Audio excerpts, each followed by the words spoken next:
Alright, what's up? It's 1:10 a.m. right now. I just got done at the gym and I've been thinking about something the whole time, and I wanted to get it out before I lost it, or before I didn't have it quite as clearly as I'd been thinking. So basically what this is addressed to everyone who wants to argue against the principles I'm trying to teach you, or who's kind of on the fence and isn't really sure. So here's what we're going to do. First of all, what is the first law of thermodynamics? It is that energy cannot be created or destroyed. What is a calorie? A calorie is a unit of energy that we use to do XYZ. So, everyone uses a certain amount of calories per day, depending on what they do. You have a base amount you use just to function, just to not move, and just for your body to work. And it uses a certain amount to do, whatever. Say I do this for a minute and it burns 2 calories. That's going to remain constant. It'll change certain factors. Your genetics play a little part, your base metabolism. Your weight is a big factor. The more you weigh, the more calories you're going to burn, because it's going to take more energy to move you. So, that being said, pretty simple when you think about it.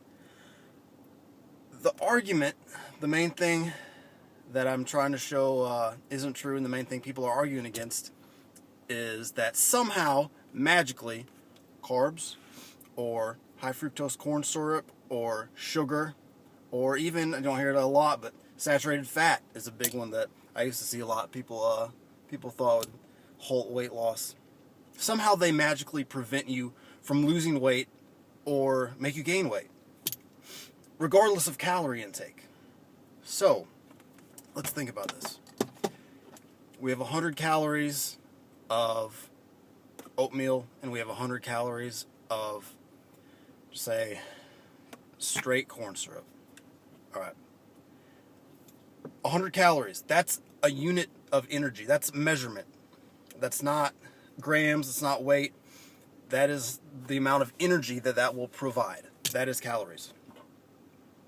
So if one of those, if the corn syrup made you gain more weight or prevented you from losing weight, that means somehow magically it is creating more matter, because it takes a certain amount to do something.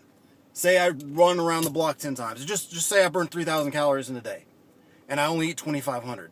If I don't lose 500 calories worth of weight that day, that means that somehow those calories just appeared out of nowhere. All right.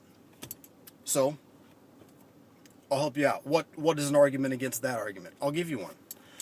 The only one I can think of. And it's that when you eat those HFCs, your body doesn't burn as many calories. Okay? Doing the normal stuff, your body stops burning as many as it was burning. All right? I can understand that argument. It's stupid, frankly, but I can understand it. Now that you've made it, let me tell you what it means. And this is the big thing I wanted to get at tonight. What does that argument mean? HFCs or sugar or saturated fat or carbs, whatever they are, they'll make you burn less weight. That is essentially your argument. Whether you know it or not, it'll make you burn less calories doing the normal stuff. That is your argument. There's no denying it. Can you agree with me? Okay. So what are you telling me?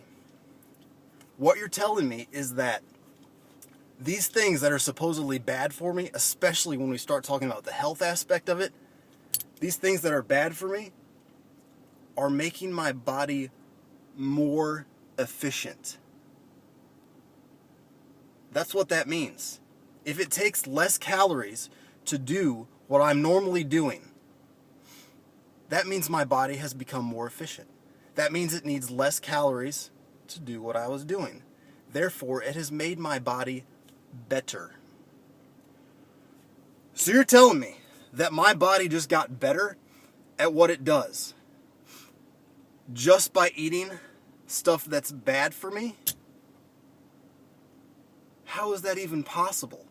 How does something that's bad for me make me better? It makes me a better human being. It makes my body more efficient. It makes it work better. I don't need as much. Are you starting to understand that there's literally no logic whatsoever, no matter how you look at it, behind these arguments? It just doesn't make any sense. And I can't fault anybody, any normal people for believing it, because that's all you're bombarded with. And until fairly recently, I believed it too. Because, I mean, that's what you see. That's why we call it bro science, because it's perpetuated by people who look good. They tell you have to do this to look like me. Okay, all right, I can buy that. But now that I'm starting to present you with the facts, and it's not even me, I mean, tons of people are doing this. It's you just can't deny it, and that's what it just blows my mind.